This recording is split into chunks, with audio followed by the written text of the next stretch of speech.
നമസ്കാരം. കേരളത്തിൽ നിയമസഭാ തെരഞ്ഞെടുപ്പ് ചൂടുപിടിക്കുമ്പോഴും രാഷ്ട്രീയ കേന്ദ്രങ്ങളെ ആശങ്കയിലാഴ്ത്തി പുതിയ റിപ്പോർട്ടുകൾ.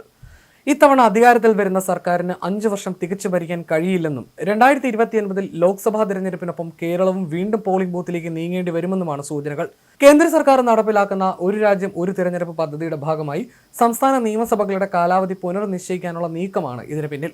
മുൻ രാഷ്ട്രപതി രാംനാഥ് കോവിന്ദ് അധ്യക്ഷനായ സമിതിയുടെ ശുപാർശകൾ പ്രകാരം 2029 രാജ്യത്തുടനീളം ഒരേ സമയം തിരഞ്ഞെടുപ്പ് നടത്താനാണ് കേന്ദ്രം ലക്ഷ്യമിടുന്നത്. ഇതിനായി ഭരണഘടനയുടെ 83, 172 അനുച്ഛേദങ്ങളിൽ ഭേദഗതി വരുത്തുന്നതിനുള്ള ഭരണഘടനാ ബിൽ ഇതിനകം പാർലമെന്റിൽ അവതരിപ്പിച്ചിട്ടുണ്ട്. ഈ നിയമം നടപ്പിലായാൽ 2026 മെയ് മാസത്തിൽ അധികാരമേൽക്കുന്ന കേരള സർക്കാരിന്റെ കാലാവധി 2029 മെയ് മാസത്തിൽ അവസാനിക്കും. അതായത് 5 വർഷത്തിന് പകരം വെറും 3 വർഷം മാത്രമേ ഈ മന്ത്രിസഭയ്ക്ക് ആയുസ്സുണ്ടാകൂ. ഈ റിപ്പോർട്ടുകൾ രാഷ്ട്രീയ പാർട്ടികൾക്കിടയിൽ വലിയ ചർച്ചകൾക്ക് വഴിവെച്ചിട്ടുണ്ട്. ലോക്സഭാ തെരഞ്ഞെടുപ്പിനൊപ്പം നിയമസഭാ കാലാവധി ക്രമീകരിക്കാൻ അപ്പോയിന്റഡ് ഡേറ്റ് നിശ്ചയിക്കും. ഈ തീയതിക്ക് ശേഷം നിലവിൽ വരുന്ന എല്ലാ സഭകളും അടുത്ത ലോക്സഭാ തെരഞ്ഞെടുപ്പ് കാലത്ത് പിരിച്ചുവിടപ്പെടും. സംസ്ഥാനങ്ങളുടെ അധികാരം കവർന്നെടുക്കുന്ന നീക്കമാണിതെന്ന് ചൂണ്ടിക്കാട്ടി കേരളം ഉൾപ്പെടെയുള്ള സംസ്ഥാനങ്ങൾ ഈ നീക്കത്തെ ശക്തമായി തന്നെ എതിർക്കുന്നുണ്ട്.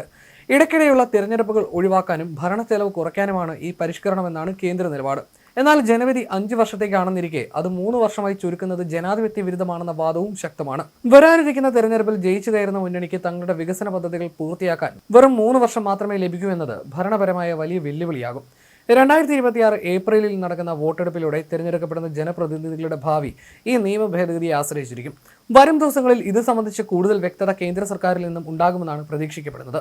അതേസമയം സംസ്ഥാനത്തെ നിയമസഭാ തെരഞ്ഞെടുപ്പിനുള്ള കോൺഗ്രസ് സ്ഥാനാർത്ഥി പട്ടികയിൽ വനിതകൾക്ക് അർഹമായ പരിഗണന ലഭിക്കാത്തത് നീതികേടാണെന്ന കോൺഗ്രസ് എംപി ശശി തരൂരിന്റെ പ്രസ്താവനയും ഇതിനിടയിലേറെ ശ്രദ്ധിക്കപ്പെടുന്നു. സ്ഥാനാർത്ഥി നിർണയത്തിൽ തനിക്ക് പങ്കില്ലെന്ന് വ്യക്തമാക്കിയ അദ്ദേഹം സ്ത്രീകൾക്ക് കൂടുതൽ പ്രാതിനിധ്യം നൽകണമെന്ന നിലപാടുകാരനാണ് താനെന്നും വ്യക്തമാക്കിയിരുന്നു. വിജയ സാധ്യതയാണ് മാനദണ്ഡമെന്നാണ് നേതൃത്വം പറയുന്നത്. തീരുമാനങ്ങൾ എടുത്തവർ എല്ലാ ഘടകങ്ങളും പരിഗണിച്ചിട്ടുണ്ടാകാം. എങ്കിലും വനിതാ ബില്ലിനെ ശക്തമായി പിന്തുണച്ച ഒരാളെന്ന നിലയിൽ കൂടുതൽ വനിതകൾ പട്ടികയിൽ ഇടം പിടിക്കേണ്ടതായിരുന്നുവെന്ന് ഡൽഹിയിൽ അദ്ദേഹം മാധ്യമങ്ങളോട് പറഞ്ഞു. കോൺഗ്രസ് മത്സരിക്കുന്ന 92 സീറ്റുകളിൽ വെറും 9 മണ്ഡലങ്ങളിൽ മാത്രമാണ് വനിതകളെ പരിഗണിച്ചിട്ടുള്ളത്. കടുത്ത തർക്കങ്ങൾക്കും അനിശ്ചിതത്വങ്ങൾക്കും ഒടുവിൽ വ്യാഴാഴ്ച വൈകുന്നേരമാണ് 2ാം ഘട്ട പട്ടികയും പുറത്തു വന്നത്. പ്രമുഖരായ പല നേതാക്കൾക്കും സീറ്റ് നിഷേധിക്കപ്പെട്ടത് പാർട്ടിയിൽ വലിയ ചർച്ചകൾക്ക് വഴിവെച്ചിട്ടുണ്ട്. വനിതാ പ്രാതിനിധ്യത്തിലെ കുറവ് വരും ദിവസങ്ങളിൽ പാർട്ടിയിൽ വലിയ ആഭ്യന്തര ചർച്ചകൾക്കും പ്രതിഷേധങ്ങൾക്കും കാരണമായേക്കുമെന്നാണ് സൂചന. കോൺഗ്രസ് സ്ഥാനാർത്ഥി പട്ടികയിൽ അതൃപ്തി പരസ്യപ്പെടുത്തി AICC വക്താവ് ഷമാ മുഹമ്മദ് ഉൾപ്പെടെ കഴിഞ്ഞ ദിവസം രംഗത്ത് വന്നിരുന്നു. സംസ്ഥാനത്തെ കോൺഗ്രസിലുള്ള വനിതകളെ രക്ഷിക്കാൻ രാഹുൽ ഗാന്ധി തയ്യാറാകണമെന്നും അവർ ആവശ്യപ്പെട്ടിരുന്നു. കഴിവുള്ള സ്ത്രീകൾ പാർട്ടിയിൽ ഉണ്ടെങ്കിലും അവരുടെ സ്ഥിതി നിലവിൽ പരിതാപകരമാണെന്നും ഷമാ മുഹമ്മദ് കൂട്ടിച്ചേർത്തിരുന്നു.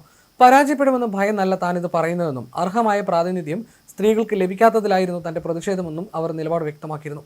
കണ്ണൂർ മണ്ഡലത്തിൽ ഇത്തവണ സ്ഥാനാർത്ഥിയെ ക്ഷമയെ പരിഗണിക്കുമെന്നും റിപ്പോർട്ടുകളുണ്ടായിരുന്നു. എന്നാൽ സ്ഥാനാർത്ഥി പട്ടിക വന്നപ്പോൾ കണ്ണൂരിൽ TA മോഹനനായിരുന്നു സ്ഥാനാർത്ഥി. ഇതിന് പിന്നാലെയാണ് ഷമാ മുഹമ്മദിന്റെ പ്രതികരണം. അതേസമയം കേരളത്തിൽ UDF 85 മുതൽ 100 സീറ്റ് വരെ ലഭിക്കുമെന്ന് തരൂർ നേരത്തെ വ്യക്തമാക്കിയിരുന്നു.